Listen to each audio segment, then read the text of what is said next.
Hey mga katubig, kain tayo. Mga katubig, ang aking ulam ay pansit at sensulit tuna. Hindi ako nakakapag ng tubig today dahil busy ang lola mo.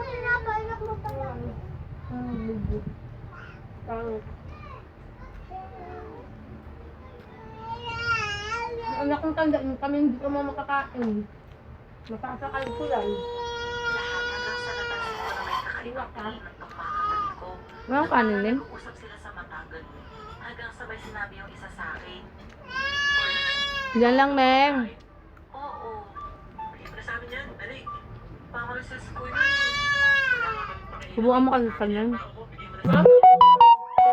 Yung walang kulay. Yung walang kulay.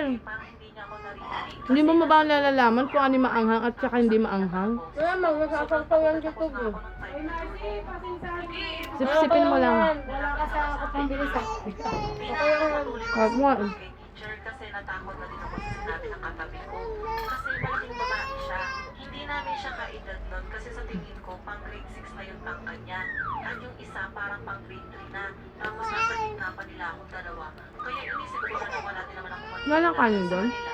Wala na ako nagawa nun, kundi ibigay na lang sa kanila yung baon kong pagkain. Buti na lang, may natira pa akong 5 pesos nun kasi binigyan ako ni nanay nun kaya nakabili ako ng palagayo.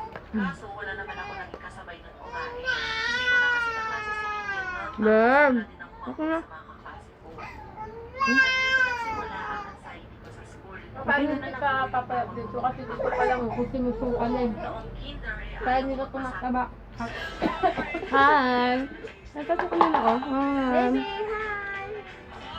Hi guys! Ako rin yung nag-vlog kanina.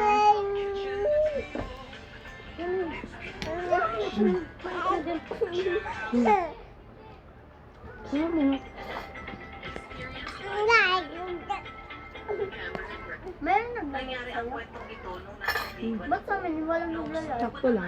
Kaya panood lang muna. Views lang. Malaki din ang impact ng boost nga. First day of school nun. Tanda ko pa, sobrang excited ako kasi finally, nasa malaking school na ako pumapasok, which is elementary school. Pagpasok ko ng classroom, madami ng estudyante kasi medyo late Bakit? din ako Diba pumasok. ko lang talaga? Yung ako nasa likod ng upuan na lang ang bakante nun, kaya doon na lang Balik ako. mo na lang kaya Okay. sa kanya. Pumasok na din yung teacher namin na kakilala ni nanay, kaya kahit paano, hindi ako Gutom. ganun kinakabahan. Naging okay naman ang lahat hanggang sa napansin ko na may kakaibang tingin ng tong mga katabi ko na parang nag-uusap sila sa Views matagal ba? hanggang sa may sinabi yung isa sa akin. Hoy, ikaw ka mong pagkain. Oo. Sabi niya, dali. Bawal si Mason. Police! Nagtagpo po si Ate Mason for today's video. Natid lang namin si Ate Mason sa school. Pagka-uwi na namin, itong baon nila, yung tinatupang at laba. Ang sarap-sarap lang talaga sa pili. Alas 11 naman, inagahan talaga namin para makapwesto kami dito. Pagpapwesto namin, since may Nakatubig. naman kumain ng mga bata. Ito ang aming kapagkainan. Ito yung anak ko. Ah. Diba? Hindi na ah. Hoy.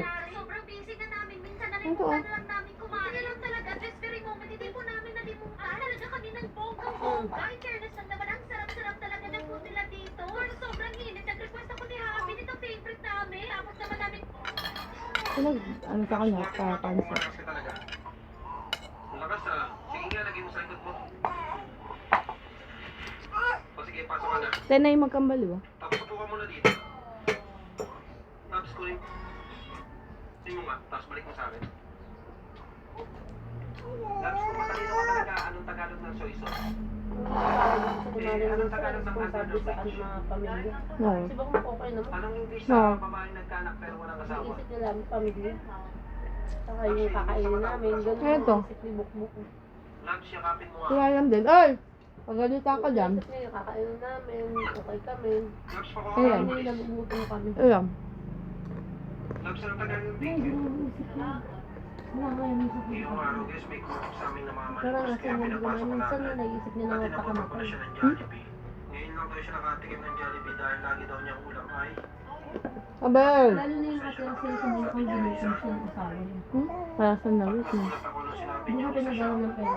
Kahit nagtatat na siya, wala siya mukha. grabe guys, habang nag-epekto siya, di niya Di ba andun na yung pamilyang lalaki? napayakap na siya na may galit sa akin. Bilang pasasalamat daw siya Pag wala na kang pera, wala isang kang bayan kita kilala. maghugas ng plato. At pagkatapos ng binigyan ko na agad siya ng Ba't kasi siya- Pinapakita ng pagkain. Ba't kasi siya doon kasi Kaya nag-stay?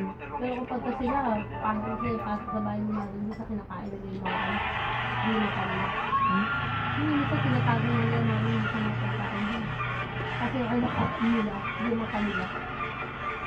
Ang anak ng kanta pag yung kawente. Abel! Ikaw. Bye! Ito? Kaya nga nakakagabi yung buhay nila. Kung maserte pa rin ako kahit tarantali yung asawa ko, hindi ako nagdito. Pero kasi yung iba, kahit nandulo ko, hindi ka nakakakainin. Ang papayag ka natin. Eh, syempre naman, alam ko may Ang ganyan lang kakain. Essentially.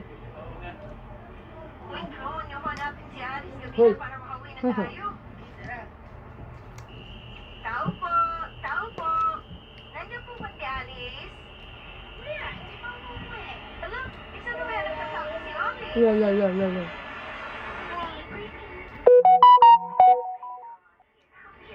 Yeah. Aray! Bakit?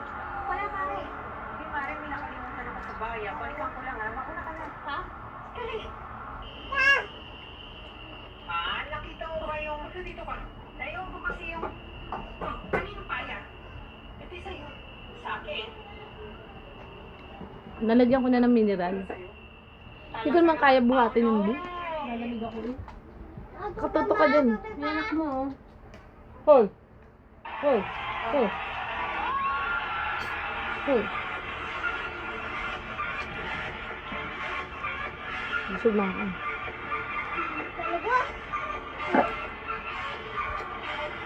Dami kasi binibili namin dito sa pulse.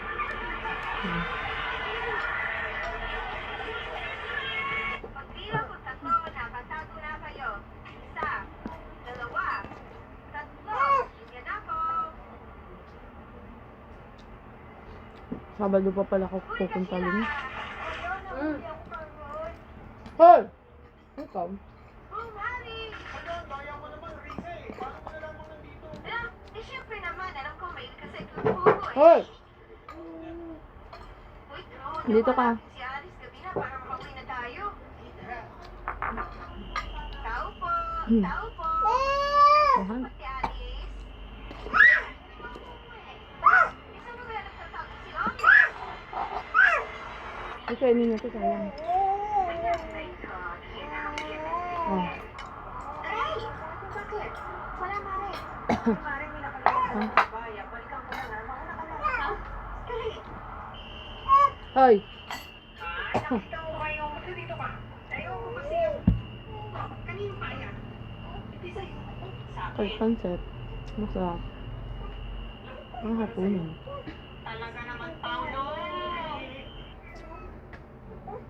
Naman fan din to ha. Oo. Bigay ng kapitbahay. Anak mo tanda. Hoy! Alisin mo sa diyang kuryente yan. Ano, nasabit na siya sa saksakan, no? Napatay na yung wife, ano.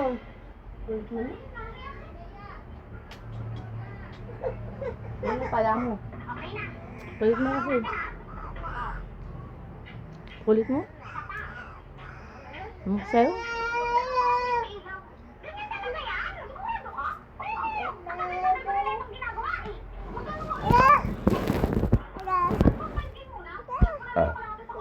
Busog. Busog na. Busog ka na. Yung kakainin yan. Yan pa yun.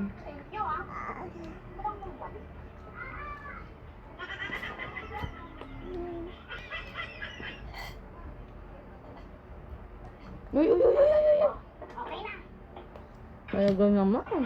Ay, tanong ko lang po, kailan niyo po isusumbong si Aling Rafael sa mama ni Ate Mia para makulong na siya?